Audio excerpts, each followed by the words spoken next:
Yan. Pakita natin kung paano nila malaman kung sira ang upper ball joint nila. Ayan hawakan nyo lang yung ilalim tsaka taas ng gulong. Tapos alugin ninyo. Okay, alugin mo nga. Yan, Ito talagang kitang-kitang napakalakas ng kalong ng upper ball joint nya.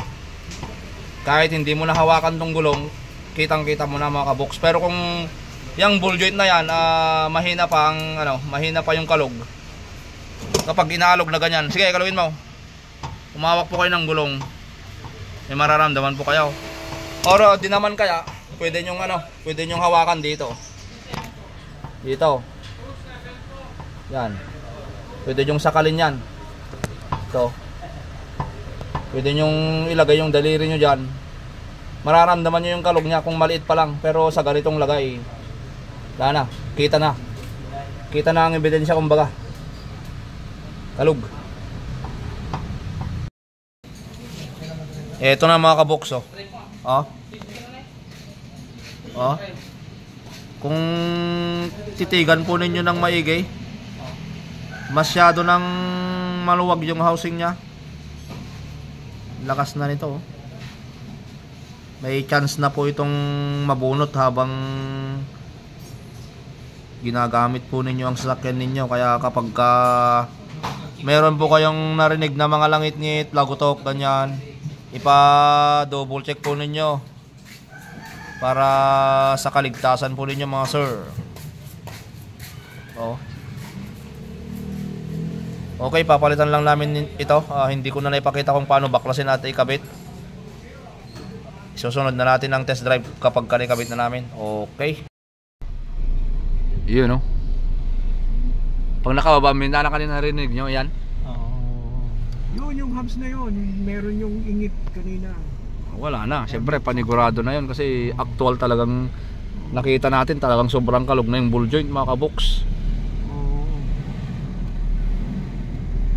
Sabi mo nga, pag nagtagal-tagal baka matanggalan pa ng gulong bibihira ako sabi ko yan na pwedeng matanggal. Pero yung lagay ng ball joint mo, yun ang pwede nang mabunot.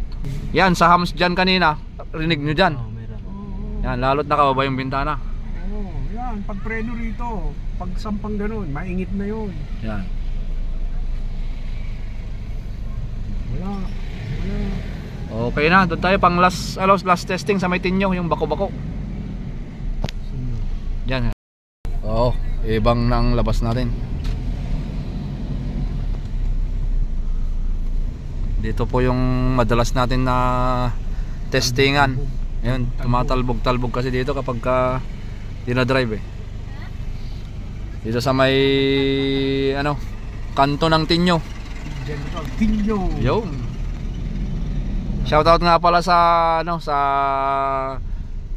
kapitbahay namin na Santos family. Sila Ate Nora, yan, sila Kuya Way, yan, si Kuya Ubet.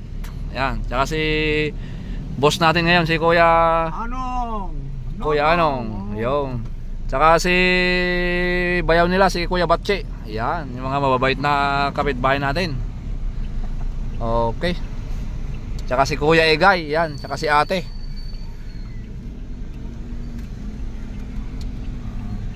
Tsaka si pangalan nun? Tropa natin na nagbebenta ng motor. Boss Perdi. Yan, tsaka kay Ate, asawa niya. Si Tiny. Yun.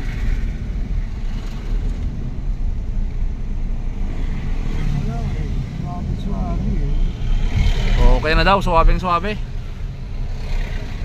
Meron pang isang incoming na replacement. Susunod na yun.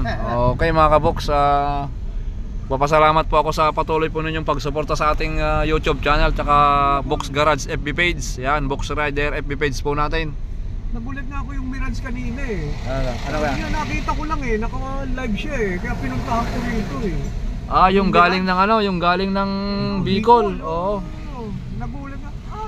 Kuya, napanood ko lang. Hindi ko naman alam to Si Sir kasi yung isang customer namin narinig daw ni Kuya na na napanood lang tayo sa YouTube or Facebook yata. Si Sir from Bicol pero meron yata siyang training ng Maynila. So dumiretso na siya dito sa amin.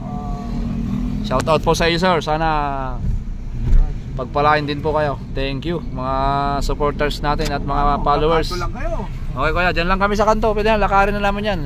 Malapit lang yan. Ako didiretso ko EDSA. Para Okay. Rose Boulevard ako, pauwi ng bahay. Okay, baba na tayo dito. Ano, thank you rin ha. Yan. Sige kuya, thank you ha. Okay, sige. Okay. Thank you sa inyo. Sa Okay. ulitin. Shout out sa iyo kuya, ingat po kayo. Okay, sige. Thank Thank you. you.